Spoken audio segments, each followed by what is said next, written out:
Assalamualaikum warahmatullahi wabarakatuh. Perkenalkan, nama saya Siti Rashidah dengan NPM 257555027. Saya membuat video ini sebagai pelaksanaan tugas praktek pengganti mata kuliah studi lintas budaya. Pertanyaan pertama yaitu apa makna kebudayaan? Kata budaya berasal dari bahasa Sanskerta yaitu budaya, dan di bahasa Latin disebut kultura, yang dalam bahasa Inggris berarti culture. Namun dapat diambil kesimpulan bahwa kebudayaan adalah hasil kegiatan dan penciptaan akal budi manusia, seperti kepercayaan, kesenian, dan adat istiadat.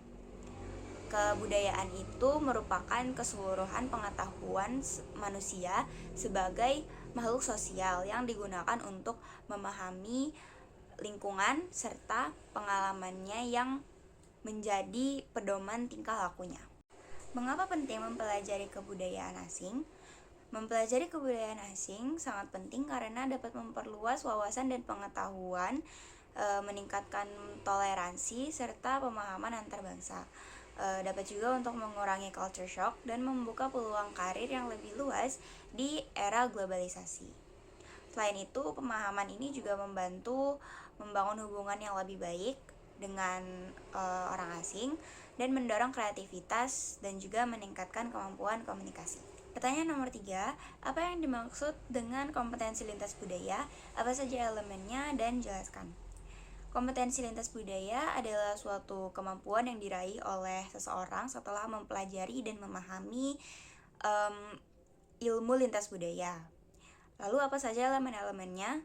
Menurut Halpin dan ABBA tahun 2009, yaitu yang pertama ada knowledge, diharapkan dapat memiliki kepedulian terhadap budaya asing, mempunyai perspektif yang luas, serta meningkatkan pemahaman terhadap budaya asing.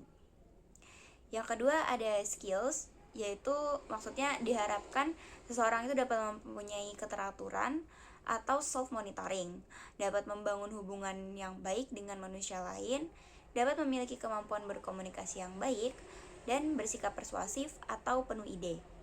Yang ketiga ada attitude, diharapkan memiliki kemauan berinteraksi atau bersosialisasi dan mempunyai empati, dan juga dapat mengontrol emosi dan lebih peka terhadap orang lain yang memiliki budaya yang berbeda. Pertanyaan nomor 4, apa saja fitur atau unsur kebudayaan? Yang pertama ada social inheritance, yang artinya budaya itu diambil dari aspek sosial dan bukan biological. Jadi budaya, nilai-nilai budaya itu diambil dari aspek sosialnya dan bukan warisan dari bukan warisan biologis. Yang kedua, budaya harus mencakup seluruh masyarakat dan tidak individual. Yang ketiga, budaya budaya biasanya dalam suatu simbol bersifat simbolik atau biasanya diekspresikan lewat bahasa. Dan yang keempat, budaya itu merupakan suatu hal yang unified atau kesatuan, dan dia berkaitan antara satu aspek budaya dengan budaya lainnya. Pertanyaan nomor 5, sebutkan 6 jenis kebudayaan. Kebudayaan secara umum dapat dikategorikan sebagai budaya yang immaterial dan material. Budaya yang immaterial biasanya mencakup tarian, pakaian adat, kesenian, rumah adat, makanan khas, dan lain-lain. Sekarang mengenai materi bahasa. Nomor 1, apa makna atau definisi dari bahasa? Bahasa adalah sistem lambang bunyi yang arbitrer atau tidak memiliki hubungan sebab akibat yang jelas, yang digunakan oleh masyarakat untuk berkomunikasi, bekerja sama, dan mengidentifikasi diri. Maknanya adalah pengertian atau suatu konsep yang melekat pada lambang-lambang tersebut, sehingga memungkinkan penutur dan pendengar untuk saling memahami. Pertanyaan nomor 2, yaitu apa hubungan bahasa dan budaya? Hubungan bahasa dan budaya itu sangat erat dan bersifat timbal balik, di mana bahasa adalah cermin budaya dan sekaligus merupakan bagian inti dari kebudayaan. Bahasa itu digunakan untuk menyampaikan nilai, norma, dan suatu pesan, identitas masyarakat, serta mewariskan tradisi, cerita rakyat, dan kepercayaan dari generasi ke generasi. Dan juga tanpa bahasa, aspek kebudayaan itu akan sulit untuk dilestarikan dan dipertahankan. Pertanyaan nomor 3 yaitu apa saja fungsi-fungsi bahasa? Yang pertama yaitu untuk membentuk budaya, mengorganisir dan menyatukan masyarakat. Yang kedua adalah untuk mengidentifikasi personal and communal identity. Dan selanjutnya yaitu untuk mengukur kemampuan kognitif atau kemampuan berpikir seseorang. Nomor 4 yaitu karakteristik dari bahasa.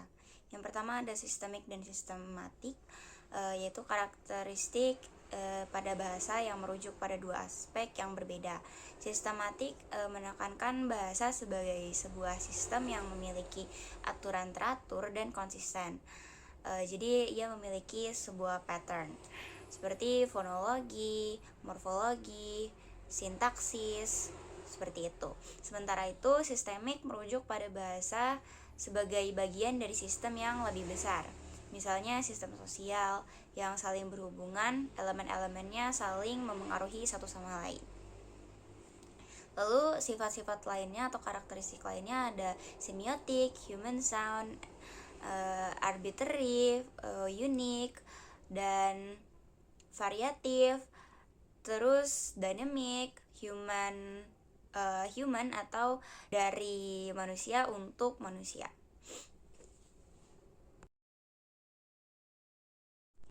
Pertanyaan nomor 5 yaitu sebutkan dan jelaskan jenis-jenis bahasa. Yang pertama ada bahasa spoken yang artinya bahasa itu diucapkan oleh alat ucap manusia. Yang kedua ada written atau yang bahasa yang tertulis.